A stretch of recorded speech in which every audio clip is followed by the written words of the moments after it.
दोस्तों, क्या आप जानते हैं कि नॉर्थ कोरिया के अंदर बाल काटने वाली सिंपल सी जॉब में भी आपको मौत की सजा हो सकती है। और क्या आपको पता है कि ये मोटी चमड़ी किम अपने मुल्क की आवाम से पत्थर भी पॉलिश करवाता है। प्लस किम जोंग उन की फैमिली के लिए जो चावल बनाए जाते हैं, इनके लिए एक एक दाने को गिनकर कुक किया जाता है। आज की इस वीडियो में मैं आपको नॉर्थ कोरिया के सबसे वियर्ड जॉब्स के बारे में बताने जा रहा हूँ। Rice inspector. दोस्तों, फूड इंस्पेक्शन के बारे में तो आप सबने सुना ही होगा, लेकिन क्या आप बिलीव करेंगे कि नॉर्थ कोरिया में एक ऐसी इंस्पेक्शन टीम है जो कि सिर्फ चावलों को चेक करती है। सुनने में तो ये बात वियर्ड लगती है, लेकिन आपको जानकर हैरानगी होगी कि नॉर्थ कोरिया में चावलों को गिनने और इनको इंस्पेक्ट करने के लिए भी बाकायदा एक जॉब मौजूद है। असल में इस जॉब का आगाज किम जोंग उन के बाप किम जोंग इल ने किया था। जब वो जिंदा था तो इसे चावल खाने का बहुत शौक था और वो चाहता था कि इसके लिए जो भी चावल बनाए जाएं वो 100% परफेक्ट हो। और सिर्फ इतना ही नहीं, बल्कि उसका हर एक दाना ठीक भी हो और उसकी काउंटिंग भी परफेक्ट हो। इसलिए इसने राइस इंस्पेक्टर की एक जॉब क्रिएट की जिसमें लोगों को हायर किया जाता। इन वर्कर्स का काम ये था कि किम जोंग इल के लिए जो भी चावल बॉयल करने होते थे, पहले उसके एक एक दाने को काउंट किया जाता और इसके बाद अच्छी तरह से चेक किया जाता ताकि उनमें से कोई भी दाना खराब ना निकल सके। इंस्पेक्टर पहले चावलों को अच्छी तरह साफ करता था, फिर एक एक दाने की अच्छी तरीके से इंस्पेक्शन करता था। और इतना सब करने के बाद अगर किम जोंग इल की प्लेट में एक भी चावल का दाना खराब निकल आता तो इंस्पेक्टर को सख्त से सख्त सजा दी जाती थी। ये सच में हमाकत है।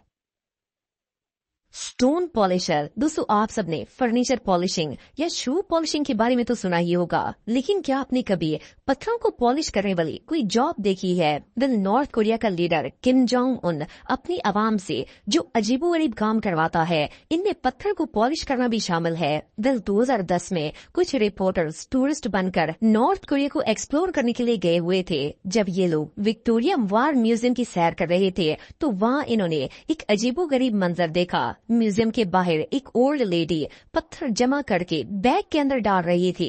इन्होंने इस औरत की एक शॉर्ट सी वीडियो तो बना ली, लेकिन जैसे ही ये लोग इससे बात करने के लिए आगे जाने लगे तो सिक्योरिटी वहां आ गई और इन्होंने जल्दी से इस बूढ़ी औरत को वहां से गायब कर दिया। बाद में इन्हें खुफिया जराये से पता चला कि असल में वो लेडी स्टोन्स को इसीलिए जमा कर रही थी ताकि इन्हें पॉलिश कर सके, और ये एक बाकायदा जॉब है। नॉर्थ कोरिया में पत्थर जमा करके इन्हें पॉलिश करना बाकायदा एक नौकरी है। लोग सड़क के किनारों और यहाँ तक के कचरे के अंदर से भी पत्थर ढूंढ के जमा करते हैं और इन्हें पॉलिश करके गवर्नमेंट को सबमिट किया जाता है, जिसके बदले नॉर्थ कोरिया की गवर्नमेंट इन्हें चंद सिक्के दे देती है। गवर्नमेंट के लोगों से ये काम क्यों करवाती है, इस बात का तो पता नहीं है, लेकिन ये दुनिया के सबसे वियर्ड जॉब में से एक है। Hair dressers. दोस्तों, अगर नॉर्थ कोरिया के बार्बर्स की बात की जाए तो इनकी जॉब भी खतरे से खाली नहीं होती। उसकी रीजन ये है कि अगर कोई बार्बर गवर्नमेंट की मर्जी के खिलाफ बाल भी काटते तो इसे मौत की सजा भी हो सकती है। आपको जानकर हैरानगी होगी कि नॉर्थ कोरिया के लोगों को अपनी मर्जी से हेयर कट करवाने की भी इजाजत नहीं होती। यहाँ की गवर्नमेंट ने अपनी तरफ से कुछ मखसूस हेयर कट्स इशू किए हुए हैं और बार्बर्स को इन हेयर कट्स के अलावा और किसी भी स्टाइल में कस्टमर के बाल काटने की इजाजत नहीं होती। इनमें लेडीज के लिए 18 और जेंट्स के लिए 10 हेयर स्टाइल्स होते हैं। ना तो कस्टमर कोई और हेयर स्टाइल सेलेक्ट कर सकता है और न ही बार्बर इसके लिए कोई और कटिंग कर सकता है। सिर्फ इतना ही नहीं, बल्कि नॉर्थ कोरिया में कोई भी मेल पर्सन 2 इंच से बड़े बाल नहीं रख सकता। अगर कोई बंदा गवर्नमेंट के बताए हुए हेयर स्टाइल से हटकर बाल कटवाने की कोशिश करे या फिर अपने बाल बड़े रखे तो स्टाइल मारने वाले को तो सजा मिलती ही है, लेकिन जिस बार्बर ने इसके बाल काटे होते हैं या फिर इसका न्यू हेयर स्टाइल बनाया हो वो भी बराबर का मुजरिम होता है और इन दोनों को सेम सजा दी जाती है। सिर्फ इतना ही नहीं, बल्कि वो बंदा दोबारा पूरी लाइफ किसी के बाल काट ही नहीं सकता। इससे बदतर मुल्क दुनिया में और कोई नहीं हो सकता।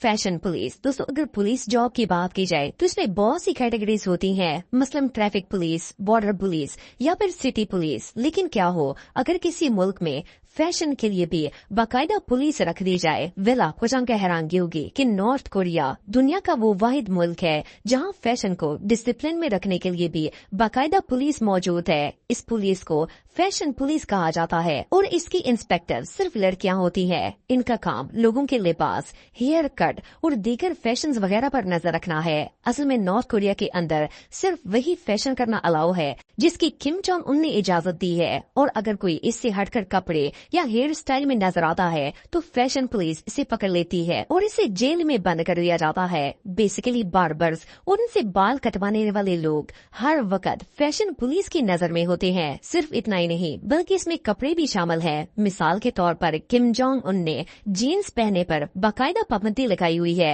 नॉर्थ कोरिया के लोग या तो अपना ट्रेडिशनल ड्रेस पहनते हैं या फिर आर्मी कॉस्ट्यूम। इसके अलावा इन्हें और कुछ पहनने की इजाजत नहीं होती। सिर्फ इतना ही नहीं बल्कि ये फैशन पुलिस इनके हेयर कट्स पर भी नजर रखती है, क्योंकि किम जोंग उनका ऑर्डर है कि नॉर्थ कोरिया के लोगों में जरा सी भी वेस्टर्न इन्फ्लुएंस नहीं होनी चाहिए। सिंपल अल्फाज में अगर कोई भी बंदा ऐसे कपड़े पहनकर घूम रहा है जिससे वो नॉर्थ कोरिया का नहीं लग रहा तो इसकी शामत आ जाती है। सो फैशन पुलिस हर वक्त हर बंदे पर नजर रखती है ताकि वो इस ऑर्डर को फॉलो कर सके।